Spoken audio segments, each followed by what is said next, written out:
Olá, graça e paz, que Deus, na pessoa do Senhor Jesus Cristo, nos abençoe neste dia. Estamos juntos para mais um devocional, agora no livro de Cantares de Salomão, que é o último livro que faz parte daquele compêndio compreendido como livros poéticos. Nas escrituras, quando fazemos uma divisão em tipos de livros, descrevemos como a lei de Moisés, os 5 primeiros livros, livros históricos que compreende desde Josué até o livro de Esther, e os livros poéticos, sendo 5 desses livros, que compreende Jó, Salmos, Provérbios, Eclesiastes e por fim o livro de Cantares de Salomão. Cantares de Salomão é um livro único nas Escrituras, pois o seu foco principal, o seu tema principal é o amor conjugal, o amor do homem para com a mulher, o amor da mulher para com o homem, este amor matrimonial, este amor íntimo, em que Deus usa a vida do Salomão para produzir esta obra e esta obra servir de inspiração, ou mesmo, mais do que isso, de que Deus use este livro, essa porção das Escrituras, para que a família constituída do matrimônio entre homem e mulher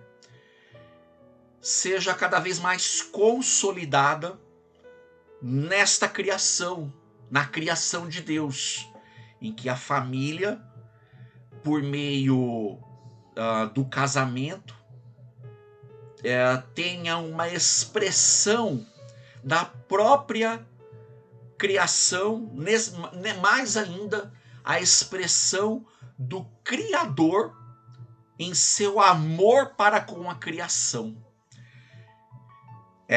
Por isso ele é um livro peculiar, embora ele faça parte do cânon bíblico, padrão bíblico, compreendido, as escrituras compreendidas na constituição dos 66 livros presente na Bíblia. E como Cantares ele tem por tema o amor, então eu quero trazer como destaque, como título desse devocional nosso hoje, um dos versos de Cantares mais conhecido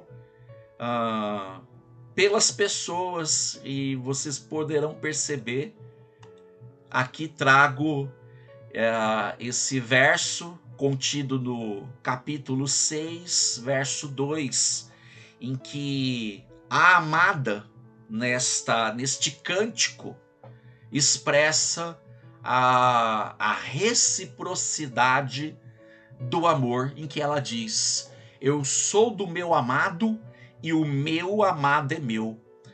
Este versículo tem sido usado muitas vezes em muitos convites de casamento, aquelas frases epigrafais, aquelas frases de efeito, em que o amor é invocado na união do matrimônio. Então, todo este livro de Cantares tem esse foco.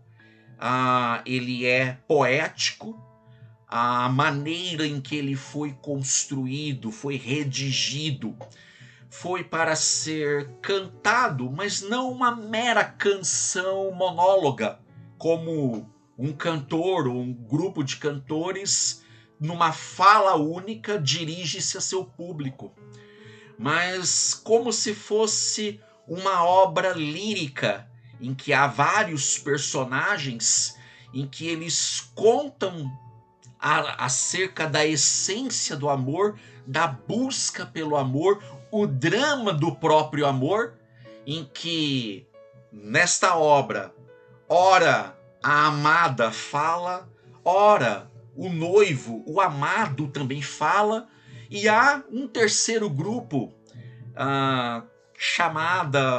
o grupo chamado de as filhas de Jerusalém, em que são elas a testemunha ou as testemunhas deste amor que nesta obra ela vai crescendo à medida em que a mulher, a noiva amada, ela fala do seu anseio, do seu desejo em se fazer esposa e auxiliadora do seu marido, o noivo em que anseia pela presença da sua esposa, e as testemunhas, as filhas de Jerusalém, que acompanham todo esse enredo, toda essa história em que o amor cresce à medida em que há um recíproco comprometimento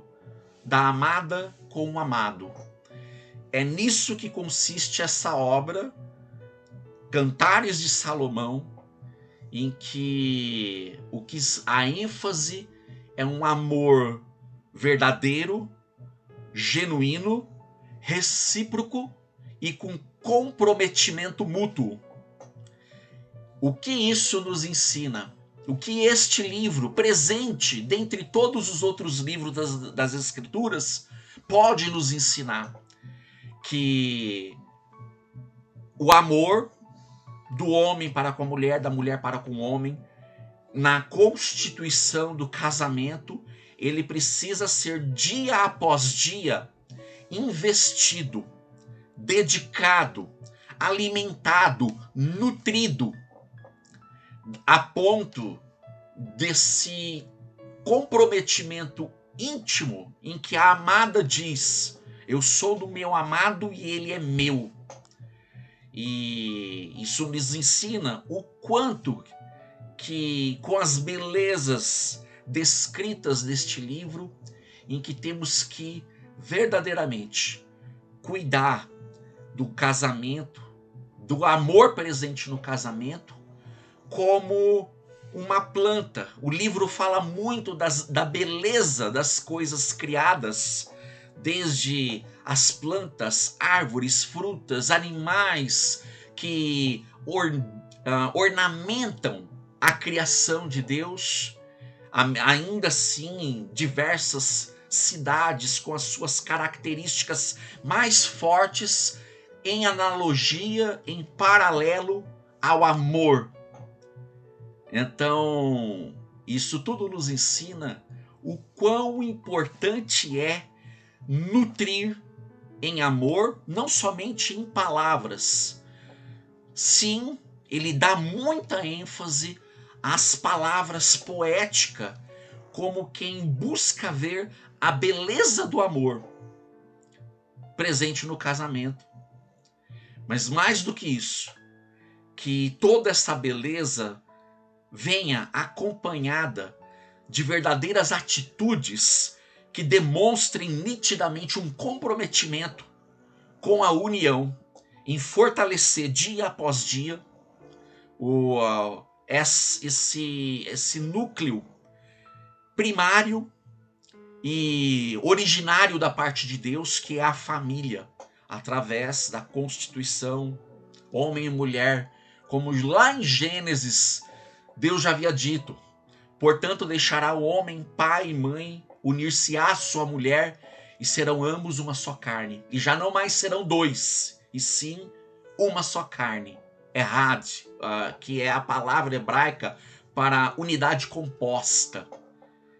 E então, ao desfrutar da leitura deste livro de Cantares, ter em mente quem já é casado, o marido ter a preocupação de nutrir o seu matrimônio, cuidando da sua esposa em todos os aspectos, falando que a ama, e mais do que isso, numa atitude sincera e de total entrega, demonstrar esse amor cuidando. Da mesma forma, a esposa em também nutrir o amor do casamento, no casamento, em ter o anseio e a preocupação de estar a todo momento ao lado do seu esposo. Quem não participa, que não desfruta hoje da essência do casamento, do matrimônio, ler este livro com essa perspectiva e já em súplica pedir a Deus, ó Deus, que o Senhor me permita um dia desfrutar do que é o casamento da perspectiva do Senhor. E Deus, no seu devido tempo, ele há de responder essa oração, porque ele é o mais interessado em ver a família andando de acordo com a sua vontade. Eu sou do meu amado e o meu amado é meu. Vamos passar por alguns versos de todo esse livro e comentando um pouquinho acerca dele.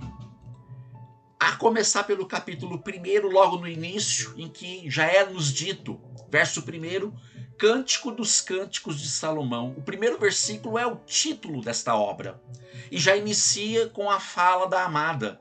Ah, se ele me beijasse, se a sua boca me cobrisse de beijos. Sim, as suas carícias são mais agradáveis do que o vinho. Já inicia-se o anelo da amada em ser acariciada, cuidada, com todas as formas de carinho e de cuidado, através de carícias e beijos. E isso ela coloca como sendo algo mais que mais lhe preenche do que a alegria que o vinho pode proporcionar, em que o cuidado com a forma como que é tratada, isso é muito valorado. Então já temos uma lição em que a mulher, ela quer ser bajulada, ela quer ser cuidada, e não falar isso da boca para fora, não. Tem que vir de um sentimento e de um coração que realmente tenha esta preocupação de nutrir mesmo, investir no casamento. Então, fica aqui já o desafio para fazer a leitura de todo o livro, mas nós vamos avançar e já quero chamar a atenção para o versículo que foi colocado logo aqui anteriormente, projetado como o tema das nossas considerações neste momento. Verso 6, vemos as filhas de Jerusalém, para onde foi o seu amado? Essas são as testemunhas. Vimos primeiramente a amada falando, aqui aquelas que estão testemunhando o progresso, o crescimento deste amor, em que elas falam: para onde foi o seu amado, ó mais linda das mulheres? Diga-nos para onde foi o seu amado e o procuraremos junto com você. Pense em pessoas que nos cercam, que acompanham a princípio como iniciou-se o nosso namoro, progredindo-se para o noivado, consumando-se no casamento, em que pessoas, terceiros e terceiras, nos cercam e muitas vezes servem de conselheiros e conselheiras para, como não somente quem testemunha, mas quem tem um interesse legítimo em ver mais um núcleo familiar sendo consolidado.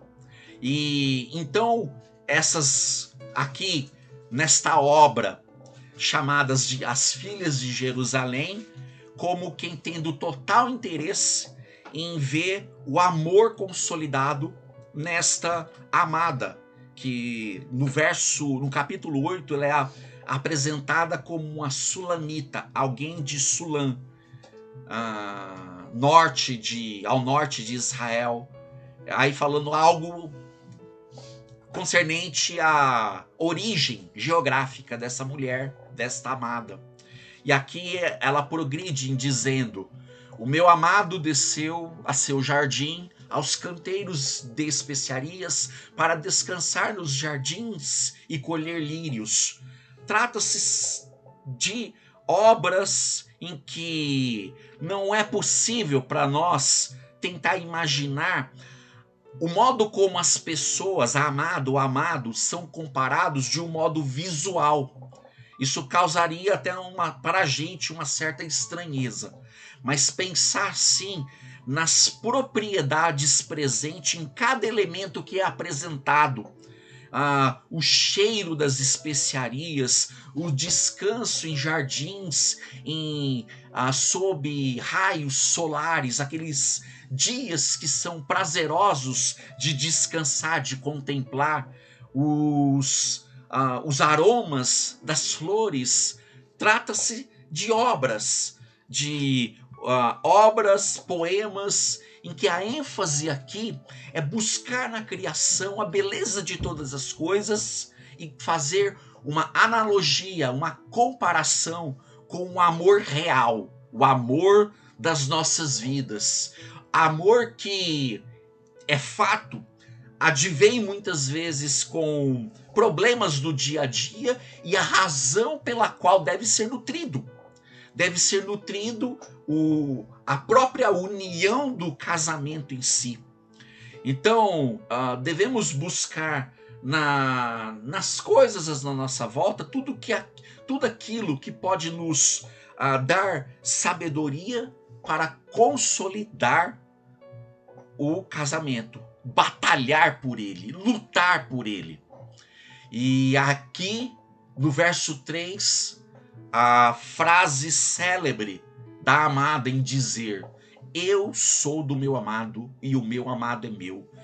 Reciprocidade mútua, em que vemos aqui a aliança deste amor, em que um pertence ao outro. E aí ela fala acerca de onde se encontra o seu amado, descansando entre os lírios. E, ato contínuo, a fala do amado já no capítulo 7. Como você é linda, como você me agrada, ó amor, com suas delícias. Ele se dirige para a amada e ao mesmo tempo dirige-se para o próprio amor em si, personificando o amor, dando vida, dando característica de pessoa e dirigindo-se para esta beleza. Então, você pode dizer, mas Marcos, está muito belo, está muito bonito, a realidade não é bem assim. De fato, ela não é. E porque não é, precisa ser trabalhada, precisa ser investida, cuidada, para que não desfaleça, para que não desabroche como uma planta desnutrida, não regada, em que ela fica exposta unicamente ao ardor e o calor do sol e não é hidratada pela necessidade básica de água. Precisamos cuidar do amor, nutrir. E com isso, vindo as agruras, as adversidades da vida, os problemas, quando cuidamos e temos a preocupação em cuidar de todos os lados, isso faz com que a aliança do casamento ela progrida vencendo as dificuldades da vida. E muitas vezes, sim, cuidando com romances, cuidando com enaltecimento das características mais latentes de que o nosso companheiro, a nossa companheira venha evidenciar, explorar este lado. Isso é cuidar, isso é nutrir. E é isso que este livro nos ensina. Há um outro texto, já no último capítulo, também muito usado. Já vi em diversos convites de casamento, em que a amada também diz: nem muitas águas conseguem apagar o amor, nem os rios conseguem levá-lo na correnteza. Aqui, como se mais uma vez, o amor, agora comparado no calor, a chama do amor. O verso 6 vai trazer essa característica, o verso anterior a essa projeção, em que o amor, como um fogo, quando cuidado e nutrido com todas essas particularidades da amada e do amado, em cuidar um do outro e cuidar da preservação desse amor, poderão vir as águas tempestuosas da vida combater sobre este amor e ele não vai se apagar. Porque não se trata do sentimento da paixão, do sentimento, aquele sentimento acalorado em que pode ser muitas vezes passageiro. O amor bíblico, o amor de Deus, o ágape, consiste num amor de entrega, numa decisão de amar e cuidar. Trata-se muito mais da atitude de se dispor, de ter um posicionamento. Eu vou investir no meu casamento. Eu vou investir em cuidar da minha esposa. Ou, na voz da mulher, do meu marido. Eu tenho essa decisão. Pode vir o que for. Como os votos de casamentos que dizem: na alegria, na tristeza, na saúde, na doença, até que a morte nos separe, estaremos juntos. Trata-se muito mais de uma decisão do que o sentimento. Porque os sentimentos do nosso coração, da nossa alma, do nosso espírito, sentimentos são oscilantes de acordo com nossas circunstâncias, que mudam a todo momento. Mas o amor, como uma decisão, um comprometimento, ele é muito mais além do que o mero sentimento. Então, o compromisso de nutrir, um compromisso de cuidar, de investir, aí sim poderão vir as tempestades, as tormentas, águas turbulentas sobre esse amor e ele não vai se apagar. Por quê? Porque há um comprometimento mútuo, pois tem que ser de ambos os lados. E aí ela continua: se alguém oferecesse todas as riquezas da sua casa para adquirir o amor, seriam totalmente desprezados. Ou seja, o amor é tão forte, ele é tão latente, que ele supera o valor de todos os bens materiais debaixo desse sol.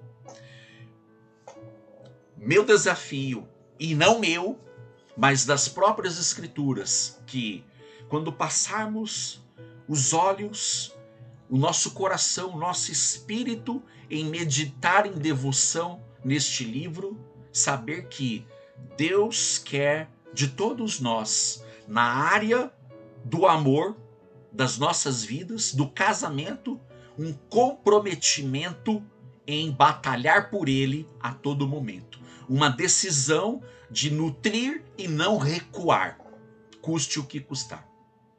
Então, há uma segunda ou algumas linhas de interpretação deste livro que chamada de interpretação alegórica ou analógica, em que querem comparar que não se trata só do amor do homem para com a mulher, da mulher para com o homem, mas a reflexão do amor para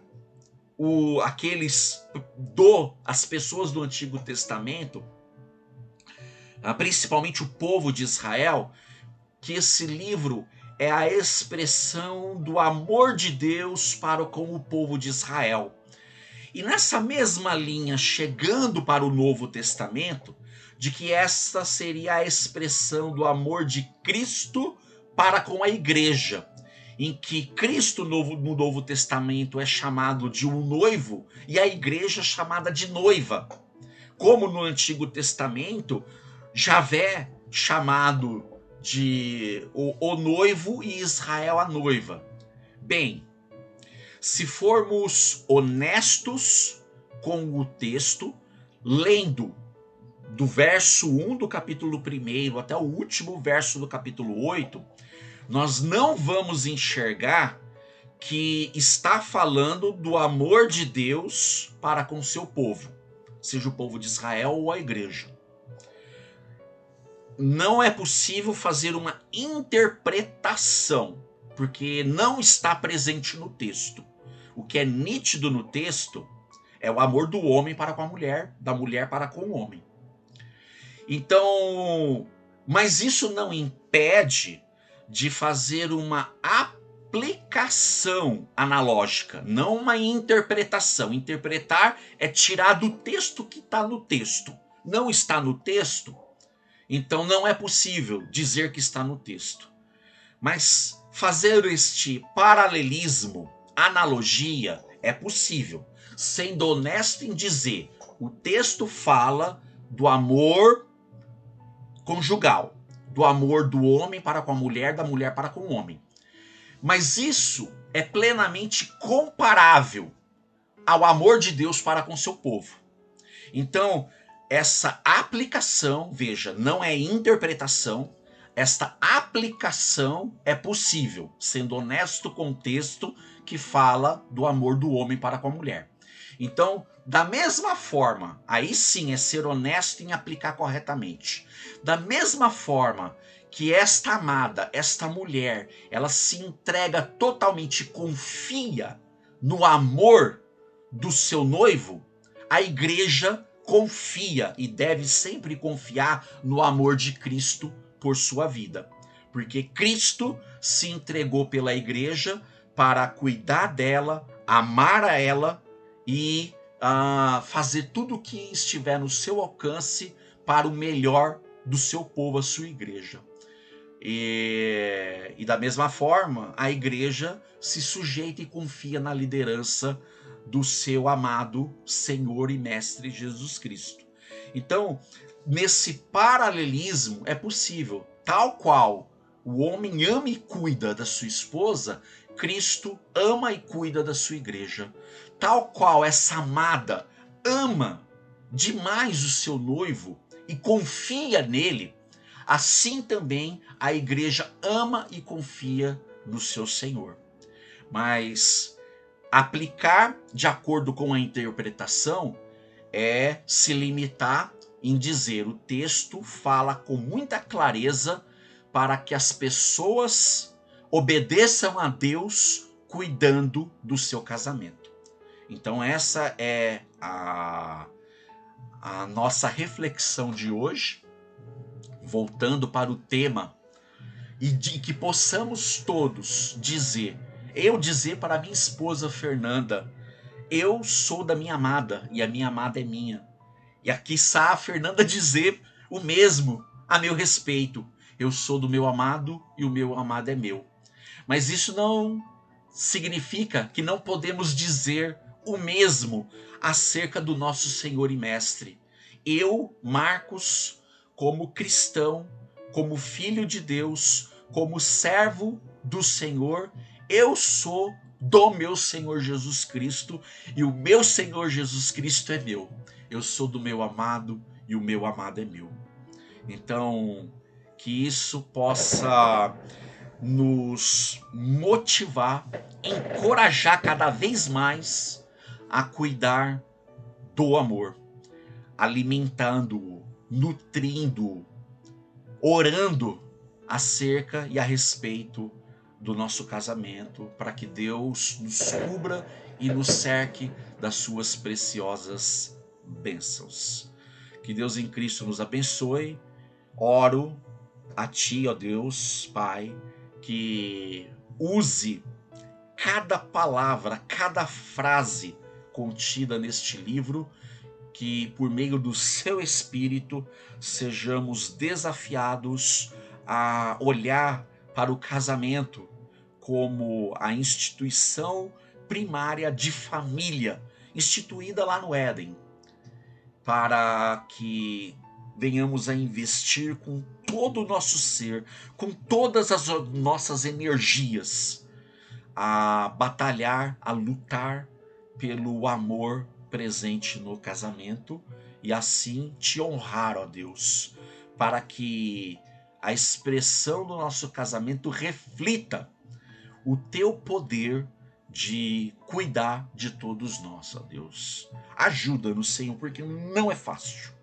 Temos que admitir, ó Deus, admitir na tua presença que as investiduras contra o casamento, contra a família nos nossos dias tem sido descarada, ó Deus. A força contrária a esta instituição criada por ti para desfalecê-la, para minar a essência da família tem sido muito grande e necessitamos, ó Deus, da tua ajuda sobre nossas vidas.